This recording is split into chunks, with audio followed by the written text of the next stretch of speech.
Dalam nama Bapa dan Putra dan Roh Kudus. Amin.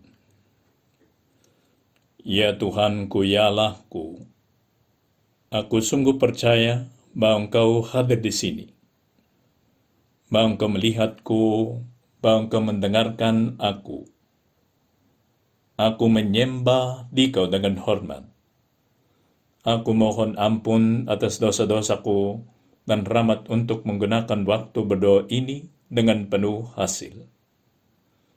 Bunda Kointak bernoda, Santo Yusuf, Bapa dan Tuanku, Malaikat pelindungku, doakanlah aku.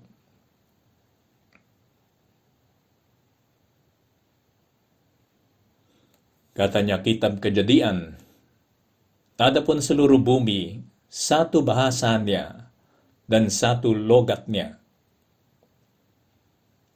Maka dari Adam dan Hawa ada banyak keturunan yang pergi ke seluruh dunia. Tapi walaupun begitu, semua orang berbahasa yang sama, sehingga mereka saling mengerti. Maka berangkatlah mereka ke sebelah timur dan menjumpai tanah datar di tanah Sinear. Lalu menetaplah mereka di sana. Mereka berkata seorang kepada yang lain, marilah kita membuat batu bata dan membakarnya baik-baik. Lalu bata itulah dipakai mereka sebagai batu yang tergala-gala sebagai tanah liat. Mereka membangun rumah-rumahnya dan gedung lain dengan batu itu. Juga kata mereka, marilah kita dirikan bagi kita sebuah kota dengan sebuah menara yang puncaknya sampai ke langit. Dan marilah kita cari nama supaya kita jangan terserak ke seluruh bumi. Marilah kita menjadi besar, yang merasa superior. Dan mungkin Tuhan ya tidak suka itu karena dengan memikirkan diri, dengan memusatkan diri di tengah perhatian mereka, Tuhan itu dilupakan. Sehingga mungkin mereka sudah tidak berdoa lagi. Atau seperti yang dijelaskan oleh beberapa orang, mereka bisa sampai ke surga kan, dengan menara itu. Lalu turunlah Tuhan, katanya kitab Kejadian, untuk melihat kota dan menara yang didirikan oleh anak-anak manusia itu. Dan ia berfirman, mereka ini satu bangsa dengan satu bahasa untuk semuanya. Ini barulah permulaan usaha mereka. Mulai dari sekarang, apapun juga yang mereka rencanakan, tidak ada yang tidak akan dapat terlaksana. Karena kreativitasnya manusia, dia bisa membuat banyak hal. Sehingga semakin lama, semakin kuat. Dan mungkin semakin lama, semakin percaya diri. Sehingga Tuhan mau melaksanakan sesuatu supaya mereka selalu ingat bahwa kita terbatas, benar. Dan kita adalah makhluknya Tuhan. Baiklah kita turun dan mengacau balaukan di sana bahasa mereka, sehingga mereka tidak mengerti lagi bahasa masing-masing. Demikianlah mereka diserahkan Tuhan dari situ ke seluruh bumi, dan mereka berhenti mendirikan kota itu. Karena di tengah usaha untuk mendirikan menara itu, tiba-tiba mereka tidak saling mengerti karena bahasanya jadi berbeda. Maka tidak bisa bekerja sama lagi karena tidak bisa saling mengerti dan jadi tersebar di seluruh dunia. Pergi kemana-mana untuk melaksanakan kegiatannya sendiri-sendiri. Itulah sebabnya sampai sekarang nama kota itu disebut Babel. Karena disitulah dikacau balaukan Tuhan bahasa seluruh bumi. Dan dari situlah mereka diserahkan Tuhan ke seluruh bumi. Nah, apa yang kita bisa belajar dari kisah ini? Apa yang terjadi di dalam dirinya manusia? Jadi mereka sudah punya dosa asal, benar. Tapi selain itu, semakin lama, semakin sombong manusianya. Maka dosalah yang menciptakan kesalahpahaman antara mereka dan menghilangkan kasih serta menghilangkan kepedulian yang seharusnya ada antar manusia dan kepada Allah. Dosa datang, maka mereka sudah tidak saling mengerti. Nah, ini yang bacaan pertama di dalam misa Pentakosta untuk malamnya. Okay. Tapi yang pagi menceritakan yang terjadi di dalam hari Pentakosta sendiri. Yang pertama itu dari Kejadian yang ada untuk hari Pentakosta sendiri, misa untuk siang diambil dari Kisah Para Rasul. Apa yang diceritakan di sana? Ketika tiba hari Pentakosta, yaitu 10 hari setelah Tuhan Yesus Kristus naik ke surga, semua orang percaya berkumpul di satu tempat. Di ruang di atas itu, upper room namanya. Itu yang diceritakan. Maka hari Pentakosta mereka berkumpul, mereka berdoa di sana bersama. Tiba-tiba turunlah dari langit suatu bunyi seperti tiupan angin keras yang memenuhi seluruh rumah di mana mereka duduk. Dan tampaklah kepada mereka lidah-lidah seperti nyala api yang bertahan dan hinggap pada mereka masing-masing. Lidah. Nah, oleh karena itu, yang ayat dari Kejadian dimasukkan di dalam Pentakosta.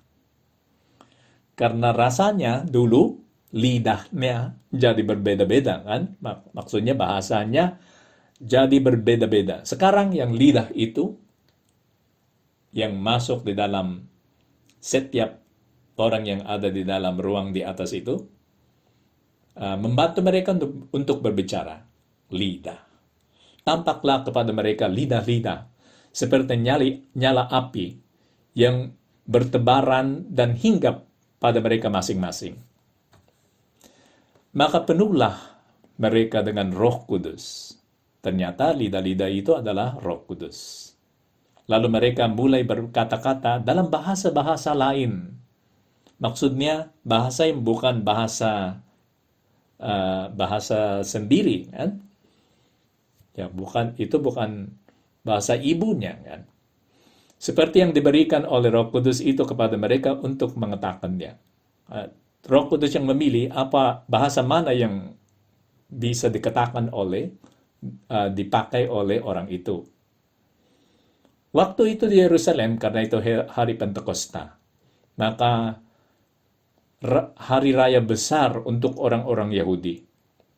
Waktu itu di Yerusalem, diam orang-orang Yahudi yang saleh dari segala bangsa di bawah kolong langit, di dalam kolong langit. Kebiasaan karena orang-orang Yahudi ini tempat persembahannya itu adalah Bait Allah. Memang ada sinagoga, kan? Hampir setiap desa, setiap kota ada sinagoganya. Tapi sinagoga itu bukanlah tempat untuk menyembah Allah.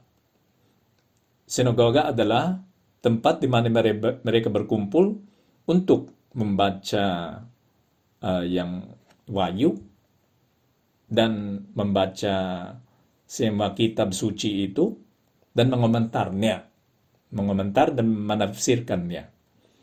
Tapi yang menyembah Allah, semua acara itu yang harus dilaksanakan di depan Allah, untuk memuliakan Dia, hanya dilaksanakan di dalam Bait Allah. Dan Bait Allah itu ada di Yerusalem. Maka supaya mereka bisa merayakan hari raya besar seperti Pentakosta, mereka harus ke Yerusalem untuk menyembah Allah. Sehingga hari raya Pentakosta itu ada banyak orang Yahudi di Yerusalem yang datang dari kota-kota besar di seluruh dunia, kan? Karena mereka adalah orang Yahudi yang saleh. Waktu itu di Yerusalem, katanya Kisah Para Rasul, diam orang-orang Yahudi yang saleh dari segala bangsa di bawah kolong langit. Ketika turun bunyi itu, yang tiupan angin itu, berkerumunlah orang banyak. Karena mereka terjentut, apa itu? Yang mereka bertanya di dalam dirinya, apa itu? Apa bunyi itu? Mereka bingung karena mereka masing-masing, ya, waktu mereka datang ke tempat itu, bingung karena mereka masing-masing mendengar rasul-rasul itu berkata-kata dalam bahasa mereka sendiri. Nah, memang bahasa nasionalnya adalah Ibrani, bahasa Ibrani. Tapi karena tiap orang itu tinggal di kota lain, mereka bisa berbahasa Yunani, berbahasa Mesopotamia, berbahasa Pamfilia, berbahasa Mesir, berbahasa Kirene yang berbeda-beda di seluruh dunia.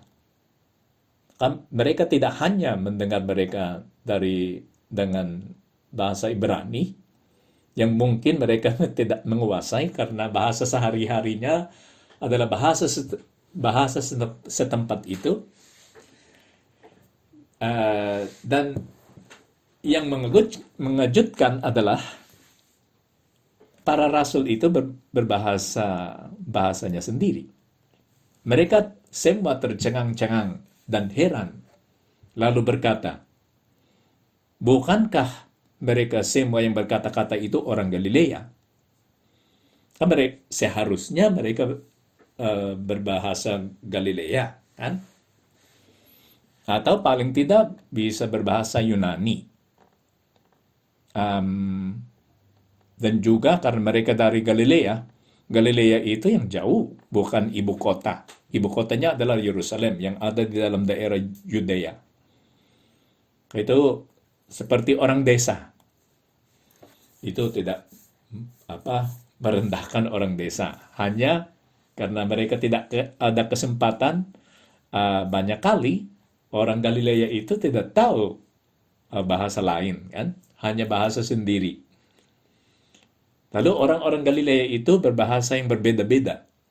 Tahu bahasanya, tanah-tanah itu yang bangsa-bangsa yang jauh dari Yerusalem. Dan itu memang mengejutkan. Bagaimana mungkin kita masing-masing mendengar mereka berkata-kata dalam bahasa kita sendiri, yaitu bahasa yang kita pakai di negeri asal kita. Kita, orang Partia, Media, Elam, penduduk Mesopotamia, Yudea dan Kapadokia, Pontus dan Asia, Frigia dan Pamfilia, Mesir dan daerah-daerah Libya, yang berdekatan dengan Kirene, pendatang-pendatang dari Roma yang berbahasa Latin, baik yang orang Yahudi maupun penganut agama Yahudi, yaitu ada orang-orang Yahudi kan yang sungguh termasuk agama Yahudi, dan ada penganut agama Yahudi, yaitu misalnya orang Yunani yang menjadi percaya kan kepada agama Yahudi. Mereka mengikuti dan melaksanakan semua acaranya, menjalankan acaranya orang Yahudi, tapi mereka bukan orang Yahudi. Maka bahasanya, bahasa ibunya beda juga. Baik orang Yahudi maupun penganut agama Yahudi, orang Kreta dan orang Arab, kita mendengar mereka berkata-kata dalam bahasa kita sendiri tentang perbuatan-perbuatan besar yang dilakukan Allah. Nah, itu mukjizat yang sangat besar. Dan mukjizat yang dilaksanakan Allah, yang dilaksanakan oleh Roh Kudus, Allah Roh Kudus, supaya lebih banyak orang bisa mengikuti Tuhan Yesus Kristus. Nah, lihatlah apa yang terjadi di dalam menara itu di Babel. Kita kehilangan bahasa yang satu yang menyatukan semua orang di seluruh bumi. Nah itu hilang, semua orang itu mulai berbahasa berbeda-beda, sehingga tidak saling mengerti. Nah, hari Pentakosta, tiba-tiba kita saling mengerti. Yang mengherankan adalah, kita tidak kembali ke situasi yang dulu. Supaya kita saling mengerti karena bahasanya satu. Oke? Sekarang, bahasanya tetap berbeda-beda. Itu yang terjadi di dalam hari Pentakosta. Bahasanya berbeda-beda, tapi tetap saling mengerti. Yang kembali adalah saling memahami, bukan bahasa yang satu. Dan itu karena kasih. Dosa itu dihilangkan dengan kedatangannya Roh Kudus. Maka walaupun bahasa kita berbeda-beda, karena ada kasih dari Allah, kita sudah mulai saling mengerti. Itu yang digambarkan di dalam hari Pentakosta. Maka marilah kita menyembah Allah Roh Kudus hari ini. Karena Engkaulah ya Allah Roh Kudus yang bisa mengubah kami supaya kami menyatu lagi untuk menyembah Allah, untuk melayani Allah. Supaya kami bisa kerjasama sehingga kerajaannya Allah bisa tersebar di seluruh dunia. Kita perlu Roh Kudus supaya kita bisa bertumbuh sebagai umat Allah. Supaya tiap orang bisa menjadi warga negaranya kerajaan Allah. Maka sebab kita harus mencintai, sangat mencintai mencintai Roh Kudus. Kasih, terutama Roh Kudus, yaitu kasih Allah, itu namanya Roh Kudus. Kasih Allah, cinta kasih Allah. Karena dia lahir secara abadi, karena dia bukanlah satu persona yang setelah Allah Bapa dan Allah Putra dalam waktu. Karena mereka satu Allah, maka selalu ada sejak awal sampai selama-lamanya, kan? Tidak ada waktu ketika Roh Kudus itu tidak ada. Maka Allah Bapa, Allah Putra, Allah Roh Kudus selalu ada. Sejak awal sampai untuk sekarang dan untuk selama-lamanya. Tapi di dalam penjelasan kenapa ada 3 kepribadian di dalam Allah Tritunggal. Yang pertama adalah Allah Bapa. Oleh karena itu dia Bapa, sumber, kan? Walaupun itu tidak terjadi, dia bukan sumber di dalam waktu, okay? Hanya di dalam esensinya, kan? Di dalam proses yang terjadi di dalam Allah sendiri. Maka yang dari dia adalah putra, karena memang putra dari Bapa, kan? Nah, si Allah Bapa dan Allah Putra saling memandang, dan seperti seorang ayah yang sempurna dan seorang anak yang sempurna, mereka saling mencintai. Cinta itu sangat sempurna, begitu sempurna sehingga menjadi kepribadian ketiga. Oke, tidak cukup menjadi cinta antara Allah Bapa dan Allah Putra, karena dia sempurna juga dan lahir dari cinta yang ada di dalam antara Allah Bapa dan Allah Putra. Dia menjadi seorang kepribadian di dalam Allah Tritunggal.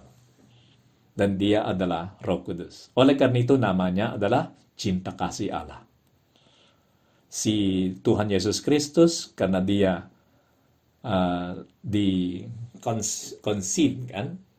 dibukakan oleh Allah Bapa, maka dia adalah kebijaksanaan.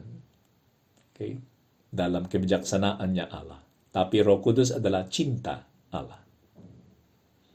Oleh karena itu, karena dia cinta Allah, dia bisa menyatukan semuanya. Dia bisa membuat cinta akan Allah dan cinta akan sesama berkobar-kobar di dalam diri kita. Itu karyanya Roh Kudus. Maka Tuhan Yesus Kristus itu memang sudah naik ke surga.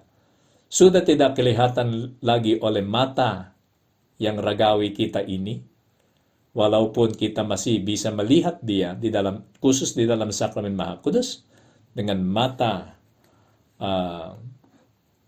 yang imani itu, yang penuh dengan iman, itu kepercayaan itu dalam sakramen Maha Kudus, kan?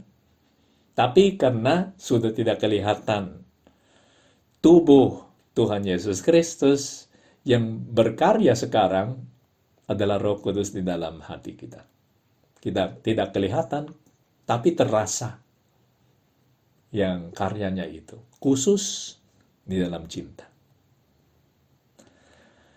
Ada teori tentang love languages. Maka itu teorinya seperti ini. Ya, ada sebuah buku terkenal dalam genre self-help. Apa yang do it yourself, kan? Kalau baca saja dan dijalankan sendiri, kan? Tidak perlu guru. Bukunya cukup untuk mengajar itu kepada kita. Itu namanya self-help book. Self-help. Maka ada buku seperti itu dan judulnya adalah The 5 Love Languages. Penulisnya adalah Gary Chapman.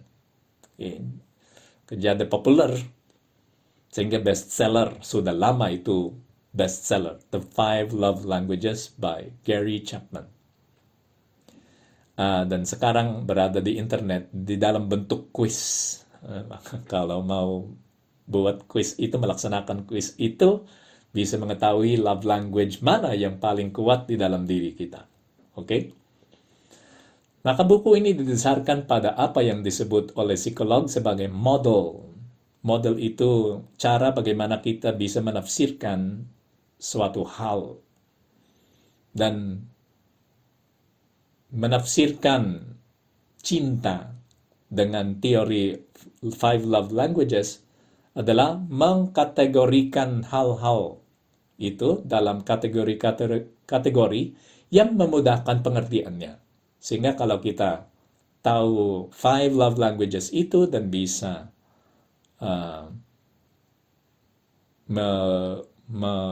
menentukan language mana, bahasa mana yang dipakai oleh orang itu, maka saling mengerti itu jadi lebih gampang. Jadi lebih gampang. Model ini, yang 5 love languages, mencantumkan 2 prinsip utama. Prinsip pertamanya adalah bahwa ada berbagai bahasa cinta, bukan hanya satu.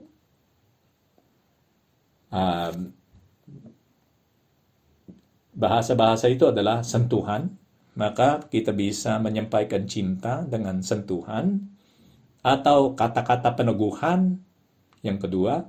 Yang ketiga, waktu bersama yang berkualitas. Keempat, kasih hadiah, itu bahasa cinta. Dan yang kelima, tindakan pelayanan, melayani orang yang kita mencintai. Itu yang pertama, prinsip pertama. Prinsip keduanya adalah bahwa setiap orang memiliki bahasa cinta utama. Salah satu antara 5 itu adalah bahasa cinta kita yang utama. Sarana yang melaluinya kita secara langsung merasa dicintai. Oke? Satu orang mungkin sangat peduli tentang mendengar bahwa mereka, orang itu, melakukan pekerjaan. Mendengar bahwa orang yang mencintai kita melakukan pekerjaan dengan baik, yaitu melayani kita misalnya, atau melaksanakan tugasnya dengan baik atas cinta akan kita, kan? Yang kedua, Bisa juga di mana ada orang yang mungkin sangat peduli tentang mengetahui ya bahwa seseorang itu mencari waktu antara harinya itu yang sangat sibuk, jadwalnya yang sangat sibuk, sangat padat dan penuh, dia tetap mencari waktu untuk mengunjungi atau menemukan waktu bersama, waktu yang berkualitas. Ada beberapa orang yang bahasa cintanya seperti itu. Nah, walaupun semua orang akan menghargai tindakan positif, apapun yang dilaksanakan yang positif itu, yang baik itu yang dilaksanakan bagi mereka, bahasa cinta adalah jalan terbaik, yaitu yang bahasa cinta tertentu itu menjadi jalan terbaik untuk menyentuh hatinya teman atau kekasih kita. Sehingga kalau kita tahu love language itu harus dipakai supaya cintanya terasa. Satu kesalahpahamannya tentang bahasa cinta adalah bahasa cinta itu adalah soal menguatkan bahasa sendiri, yaitu bagaimana saya sendiri mengekspresikan cinta. Itu salah. Berpikir bahwa metode ini adalah supaya cara bagaimana saya mengekspresikan cinta ini menjadi lebih kuat dan efektif kan di dalam cara sendiri. Tapi itu bukan gunanya. Gunanya adalah mengerti dan mengetahui bahasa cinta yang dimengerti oleh orang tercinta itu. Bukan kita.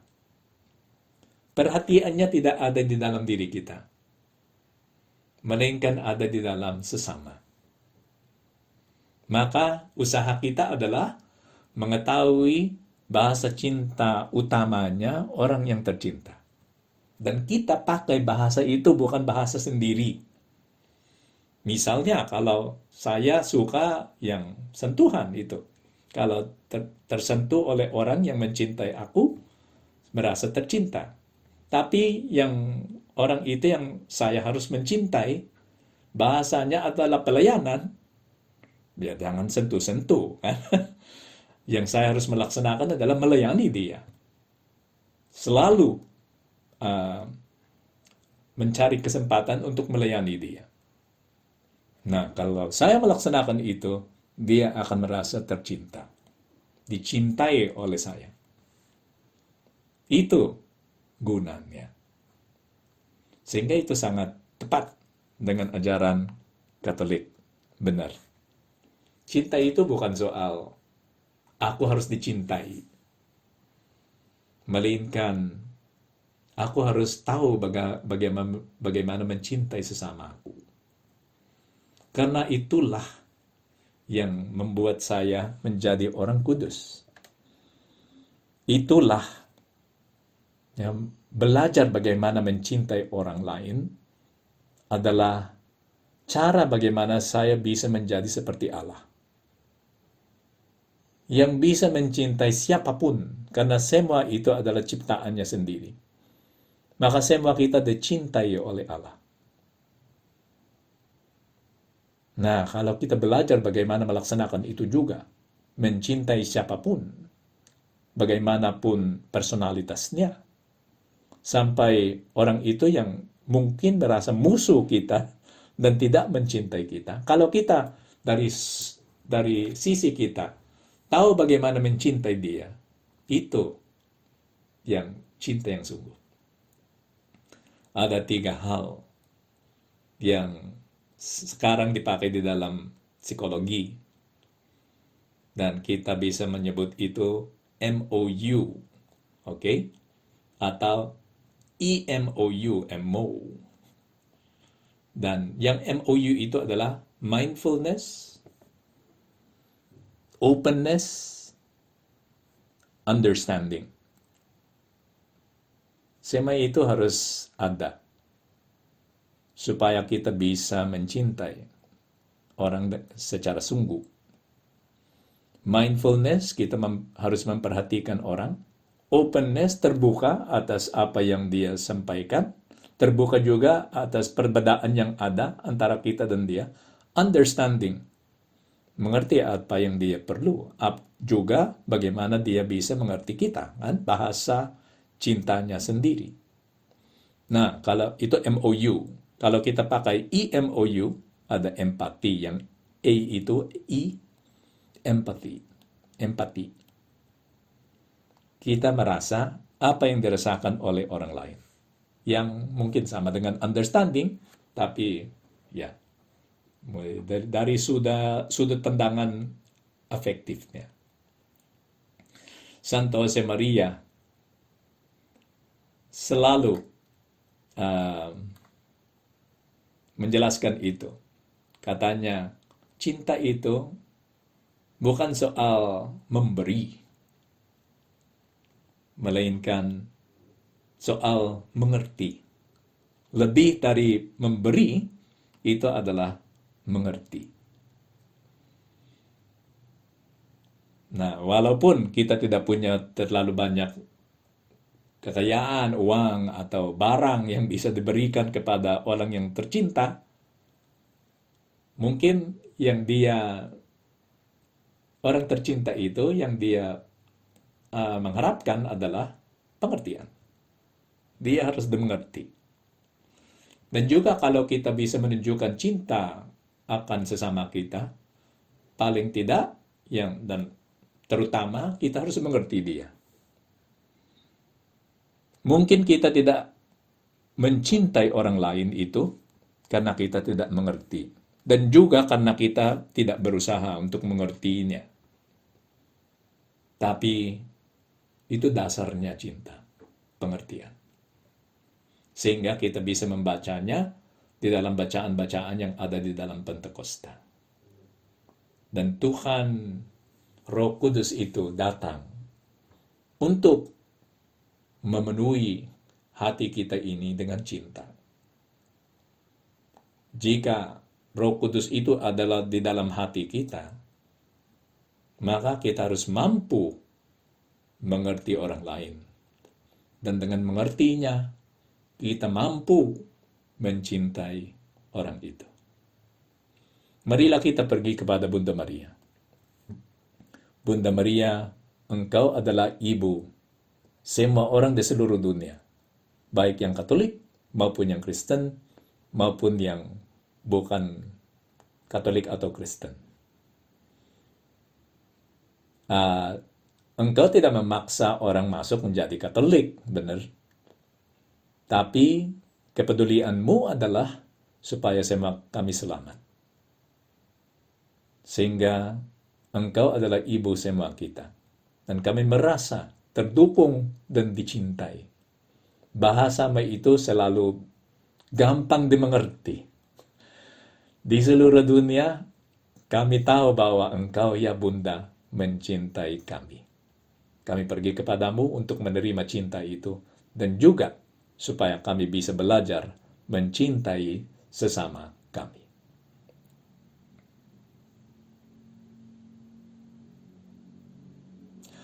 Aku bersyukur kepadamu, ya Allahku, atas segala resolusi yang baik, kasih dan inspirasi yang telah Engkau curahkan kepada aku dalam renungan ini.